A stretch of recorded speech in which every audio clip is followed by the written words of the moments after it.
So இது வந்து அப்படியே வந்து ஏர் பாலினேஷன் அப்படின்னு சொல்லுவாங்க. அப்படியே வந்து விதை வந்து காற்றுல ட்ராவல் பண்ணி போகும். ஸோ இதுதான் வந்து இந்த எருக்கஞ்செடியோட கான்செப்ட். நீங்கள் வந்து 90s கிட்ஸு 80s கிட்ஸு இவங்கெல்லாம் இருந்தீங்க அப்படின்னா இந்த எருக்கஞ்செடியில் இந்த மாதிரி வந்து எடுத்து உடைச்ச அனுபவங்கள் வந்து இருக்கா அப்படிங்கிறத சொல்லுங்கள். உடைச்சி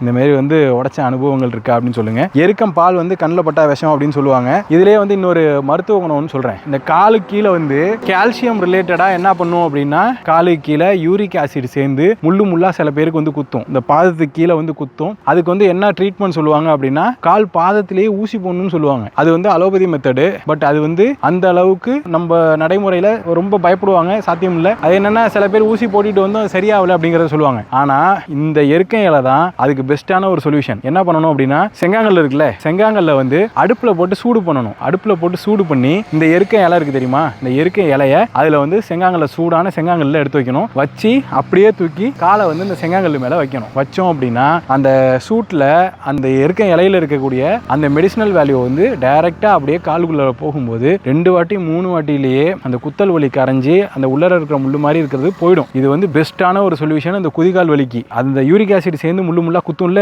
அதுக்கு தான் மெயினா இதை வந்து பண்ணுவாங்க. குதிகால் வலி அப்படின்னு சொல்லுவாங்க அந்த காலத்துல. அதுக்கு இந்த எருக்கம் இலையை வச்சு தான் இப்படி வந்து பண்ணுவாங்க. இதுல வந்து பால் வரும். இதை வந்து சாப்பிடவோ இது பண்ணவோ கூடாது. இங்க பாருங்க, சொட்டுற அளவுக்கு சொட்டுதா பாருங்க. இதை வந்து சாப்பிடலாம் கூடாது. பட் இது வந்து ஹைலி மெடிசினல் வேல்யூ. இதை நீங்க முன்னாடி வந்து ட்ரை பண்ணிருக்கீங்களா, இது உங்களுக்கு தெரியுமா அப்படிங்கறத நம்ம வீடியோ கீழே சொல்லுங்க. அதே மாதிரி இந்த எருக்கம் செடியில் விளையாடி இருக்கீங்களா அப்படிங்கிறதையும் சொல்லுங்க. தாத்தா பிடிச்சி விளையாடி இருக்கீங்களா அப்படிங்கிறதையும் நம்ம வீடியோ கீழே கமெண்ட்ல வந்து சொல்லுங்க. ஸோ நம்ம மன்னார்குடி டு தஞ்சாவூர்லேருந்து எந்த ஊர்லேருந்து நம்ம வீடியோஸ் பார்க்குறீங்க அப்படிங்கிறதையும் மறக்காம நம்ம வீடியோ கீழே கமெண்ட்ல வந்து போடுங்க. Stay tuned with Big Shorts. இன்னொரு வீடியோ சந்திப்போம். Take care. சியர்ஸ். பை.